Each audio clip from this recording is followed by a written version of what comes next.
vamos falar com um mineiro que nasceu em Belo Horizonte, foi criado em Santa Luzia e mora em Lisboa. Marcos Damasceno, advogado. Bom dia, doutor.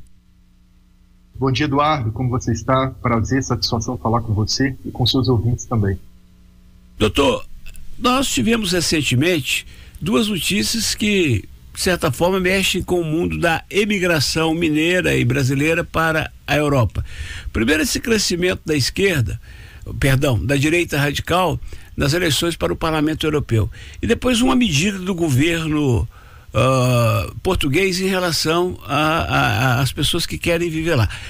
Como é que funcionava até recentemente a questão da manifestação de interesse, hein, doutor? Então, Eduardo, a manifestação de interesse é um procedimento que foi criado para legalizar milhares de imigrantes que viviam aqui em Portugal, estavam ilegais. Isso foi criado em 2017 como uma medida excepcional, ou seja, a pessoa que entrava como turista em Portugal, ele precisava se legalizar, e ele fazia através da manifestação de interesse.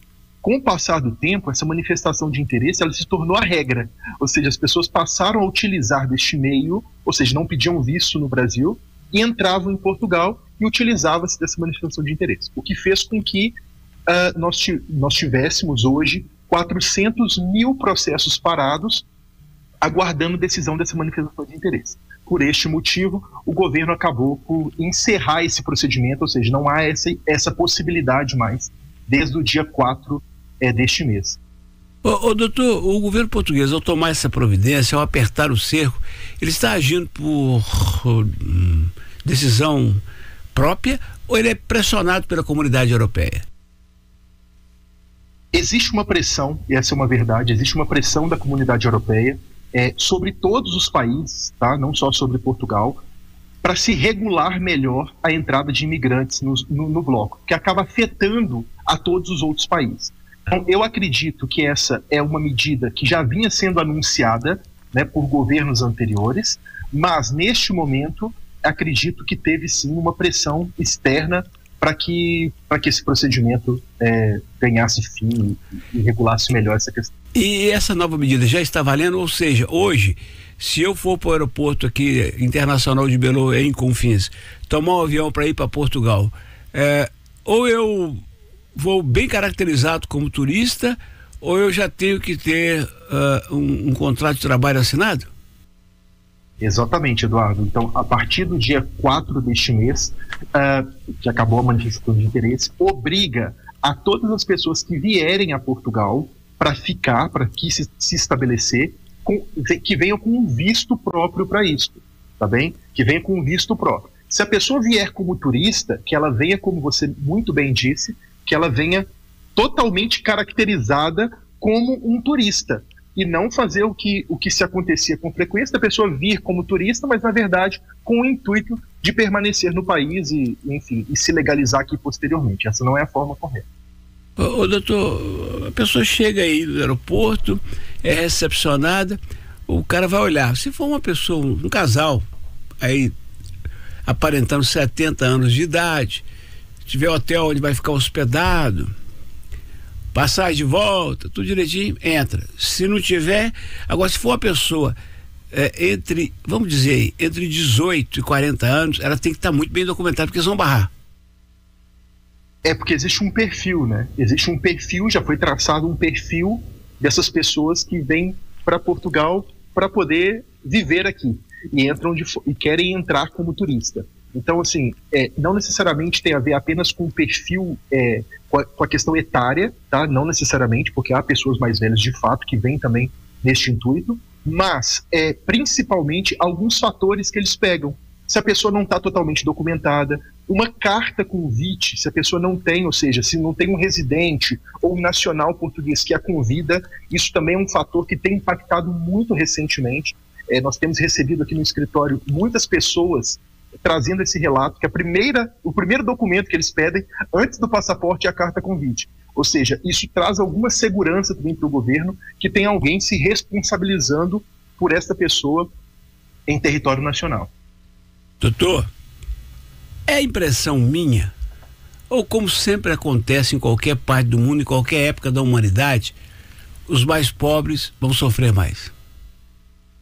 Certamente, certamente, Eduardo, porque, na verdade, o que eu costumo dizer imigrar exige uma preparação muito grande, exige uma organização muito grande, tá?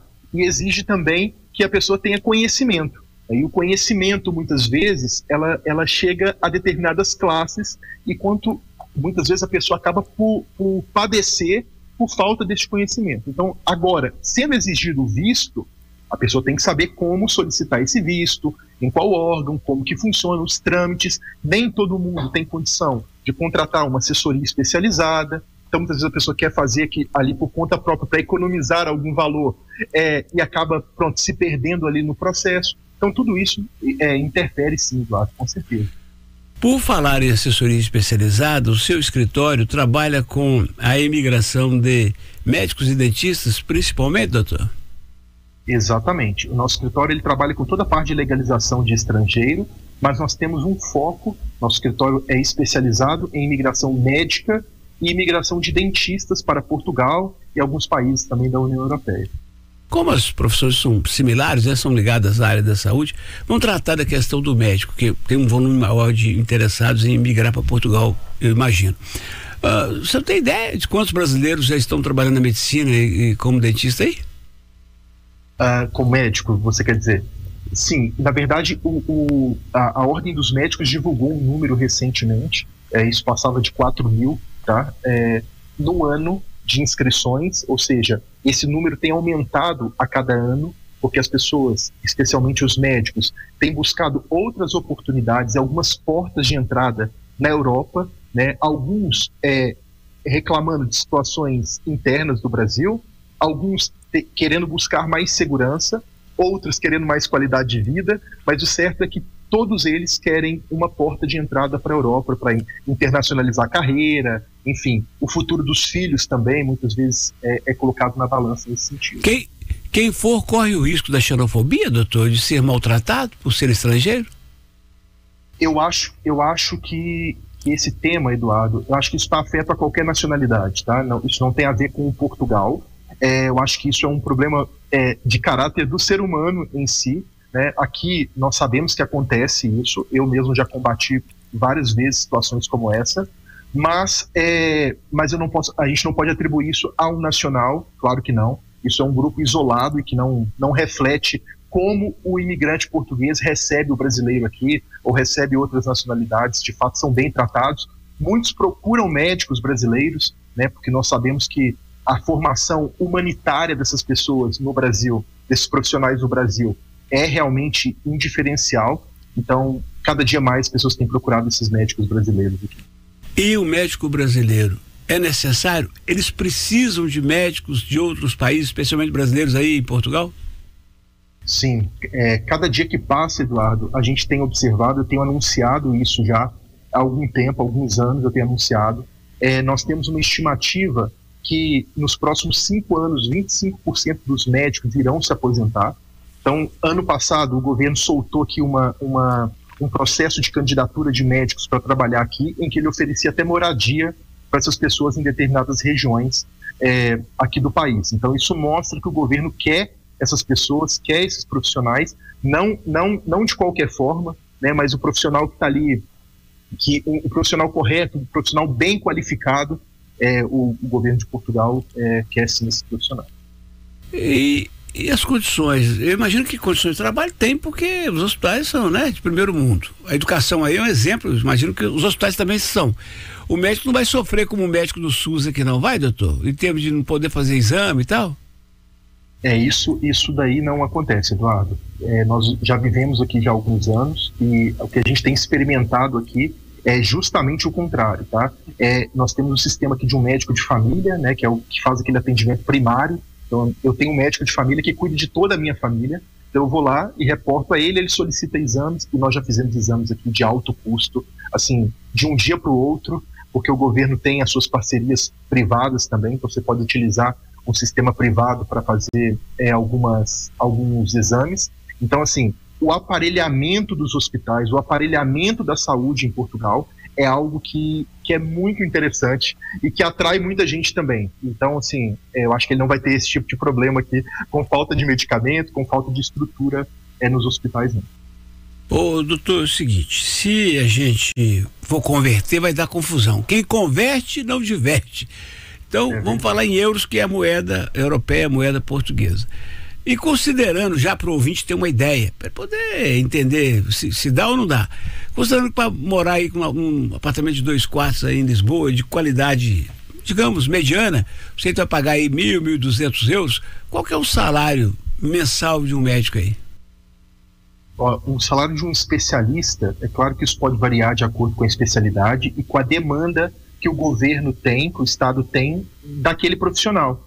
Nós sabemos que hoje, por exemplo, a ginecologia obstetrícia aqui tem falta desses profissionais, como outras áreas também, então isso acaba atraindo, aumentando aí a remuneração dessas pessoas. Mas nós tivemos experiência aqui no escritório de profissional especializado, de chegar aqui para ganhar 12 mil euros, 10 mil euros, o que é um valor extremamente alto. É claro que no início de uma carreira, de uma pessoa que não tem uma especialização e tudo mais, esse valor, é claro que não chega a isso. Mas nós estamos falando aqui de profissionais que já têm alguma caminhada, já têm alguma trajetória e que qualquer país gostaria de ter um médico daquele gabarito. Então, a oferta, a remuneração aqui é bem atrativa, assim.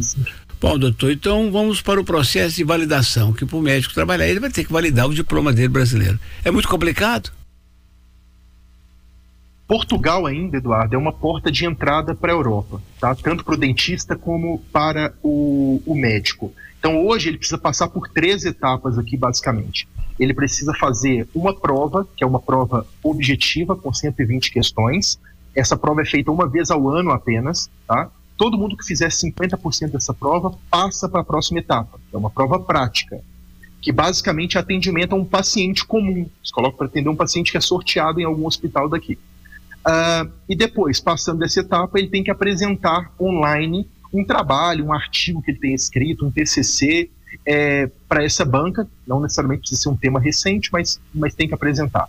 Feito isso, o diploma dele está revalidado. Uma informação importantíssima, Eduardo, sobre esse processo é que nós temos um prazo, ou seja, a pessoa que desejar fazer esse processo, ela precisa aplicar a candidatura até 1º de setembro do ano para participar no ano seguinte, porque senão ela vai fazer somente no outro ano. Tá? Então, este time é muito importante para que a pessoa comece a se organizar aqui para revalidar o seu diploma em Portugal.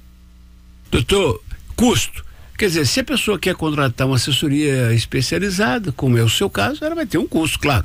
Mas o custo em si do processo, o governo português cobra quanto para o interessado se inscrever? Então, basicamente, ele tem uma taxa hoje em Portugal que gira em torno de 1.500 euros, que é a taxa para fazer o processo, para participar do processo. Tá? Lembrando que essa primeira etapa, que é a prova objetiva, ela tem 2 oportunidades de fazê-la, sem custo adicional. Então, ela faz um ano, ela não passou, ela pode repetir no próximo ano esse processo, mas basicamente a única taxa que incide aqui é essa taxa de revalidação, que custa em torno de 1.500 euros. Então, tá bom, doutor. É sempre importante frisar para o brasileiro que quiser ir que é outro país, outra cultura, outra temperatura, mas que trabalhando em Portugal, ele terá naturalmente aberto as portas para a Europa como um todo, 28 países e um mundo de oportunidades. Exatamente isso. A pessoa que revalida em um país do bloco, ela pode exercer a profissão em outros países, claro, tem algumas regras aqui, mas ela abre os horizontes para todos os países da União Europeia. Inclusive, algo que é muito importante, Eduardo, falar também neste tema, só para finalizar, diz respeito à revalidação da especialidade, né? Porque muitos médicos que querem vir, eles têm uma especialidade. Então, este é um processo que também acontece aqui, ou seja, depois que ela revalidou o diploma, que ela se inscreveu na ordem dos médicos, ela pode pedir o reconhecimento da especialidade dela, e o colégio concedendo isso, ela pode se denominar como especialista e exercer a profissão em Portugal, tranquilamente, até quando ela for emigrar para outros países da União Europeia, ela pode se denominar especialista dentro daquela área. Mas esse é um processo que precisa ser feito. Muito obrigado, doutor Marcos Damasceno, advogado luziense. Um abraço para Santa Luzia, né, doutor? Para a família toda lá. É verdade, Eduardo. Um abraço para toda Santa Luzia, abraço para o pessoal aí que nos acompanha, para a família. Satisfação ter falado com você. Eu que acompanho você há muito tempo, estar aqui hoje do lado de cá do Atlântico, podendo conversar com você é um motivo de grande satisfação, Eduardo. O seu contato, como é que as pessoas te acham na internet? Nós temos um Instagram, que é o @Marcos com U, Damasceno _ advogado, Marcos Damasceno _ advogado. Nos encontra lá, teremos prazer em atender a todos os seus ouvintes.